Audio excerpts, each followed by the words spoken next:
Chapter 12 of Men.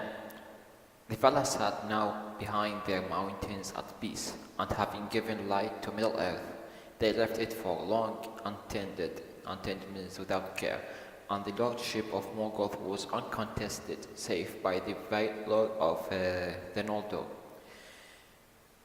Most in mind, all more kept exiles, who gathered news of the earth through all the waters.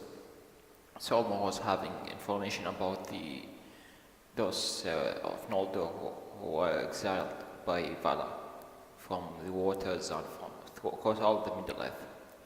From this time forth, where reckoned means being known, the years of the sun, swifter and briefer are there than the long years of the trees in Valinor, because the trees of Valinor, they were both first one need a long time to be shined or waxed, until the second one to be diminished or dimmed, while the sun and the moon, the days are faster because they are moving through courses around the earth.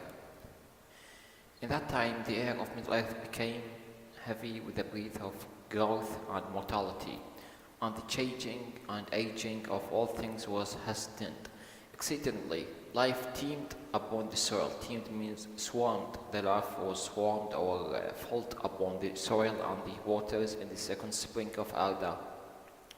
And the Eldar increased, and beneath the sun Beleriand grew green and fair. At the first rising of the sun, the younger children of Ilúvatar awoke in the land of Haldorian, in the eastward regions of Middle-earth.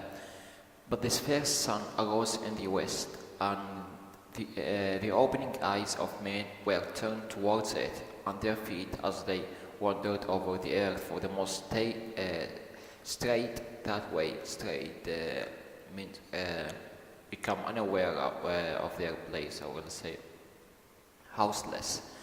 The Atani, they were named by the Eldar, the second people, which means, but they called them also Haldor, the followers, and many other names, Abanonar, Abainonar, the afterborn, Engwar, basically just like half moon, as we say that with the sickle. It's a handled tool used by farm for just plotting.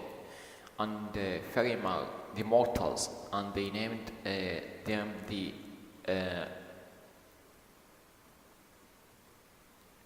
usurps, which means the let's say the people who takes or rape the earth, or another means,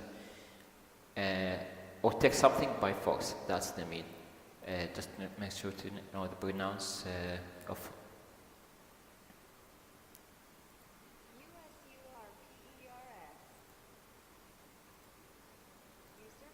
usurpers. The mean is pronounced usurpers. The strangers are the inscrutable, which means the self-cursed, or another means mysterious. The self-cursed, the heavy-handed in the night fears of the children of the son of man. Little is told in these tales, which concern the eldest days before the waxing of mortals and the waning or fading of the elves, save of those fathers of men and the Atantari, who in the first years of the sun and moon wandered into the north of the world, to Haldorian. There came no Valar to guide men or to summon them to dwell in Valinor, and men have feared the Valar rather than loved them, and have not understood the purposes of the power being at variance with them and the strife with the Lord. All more nonetheless took thought for them, hiding the counsel and will of Manwë, and his message came often to them by stream and flood, but they have no skill in such matters, and still less had they in those days before they had mingled with the elves. Therefore they loved the waters, and their hearts were stirred, but they understood not the message. It's told that ere long they meet dark elves in many places, and were befriended by them, and men become the companions and the disciples or devoted in their childhood of those ancient folk, wanderers of the elven race who never set out upon the paths of Valinor, and you of the Valar, only a rumor and distant name. Morgoth had then not long come back to Middle-earth, and his power went not far abroad, and was moreover checked by the sudden coming of the great light. There was little peril in the lands and halls, and there new things devised and long ages before in the thought of Yavanna, and sown as seed in the dark, came at last to their budding and their bloom, west, north, and south, and the children of men separated and wandered, and their joy was the joy of the morning before the dew is dry, and when every leaf is green. But the dawn is brief, and the day full often belies. Belies not another means a fail to fulfill or justify. Fulfill or justify. That's the meaning of belies. Its promise. And now the time drew on the great wars of the powers of the north, when Noldor and Sindar and men strove against the host of Morgoth Bauglar, and went down in ruin. To this end, the cunning lies of Morgoth that he sought of aught and sought ever anew among his foes, and the curse that came of the slaying of Alacolinde, and the oath of Feanor were ever at work. Only a part is here told of the deeds of those days, and most is said of the Noldor and the Silmarils and the mortals that became entangled in their fate. In those days, elves and men were of like stature and strength of body, but the elves had greater wisdom and skill and beauty, and those who had dwelt in Valinor and looked upon the powers as much as surpassed the dark elves in these things as they in turn surpassed the people of mortal race.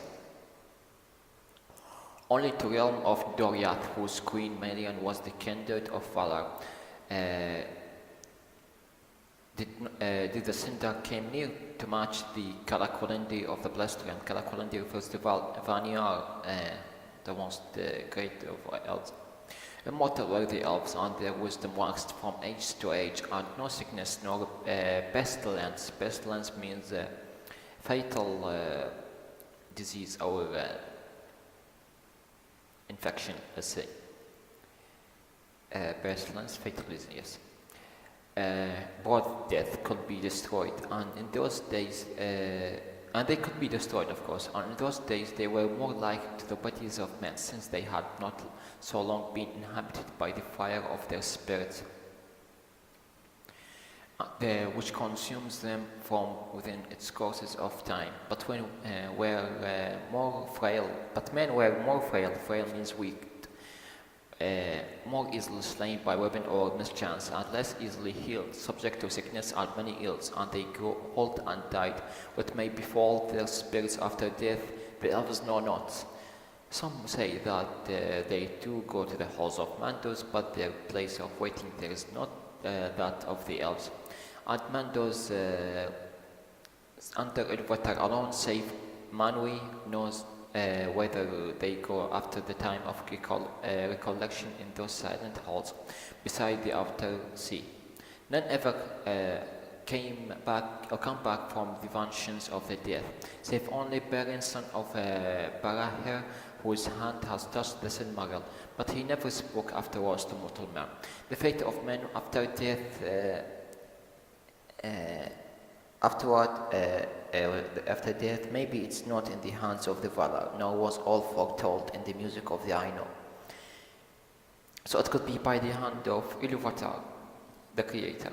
And after days, when because of the triumph of Morgoth, elves and men become estranged, as be most wished, those of the elven race that lived still in estranged, elves and men became estranged. Estranged means have less connectivity or relationship between them, or just like they thought him their enemy or like that.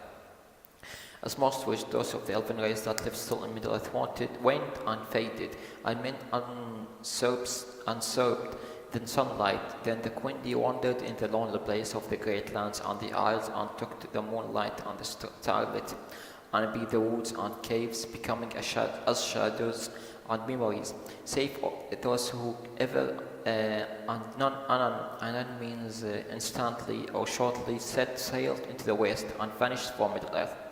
But in the dawn of years, elves and men were allies and held themselves akin, and there were some among men that learned the wisdom of the elder and became great and valiant among the captains of Noldor, and in the glory and beauty of the elves, and in their fate full share had to the offspring of elf and mortal. Earendil and Elwing and Elrond their child. And this is the end of this chapter.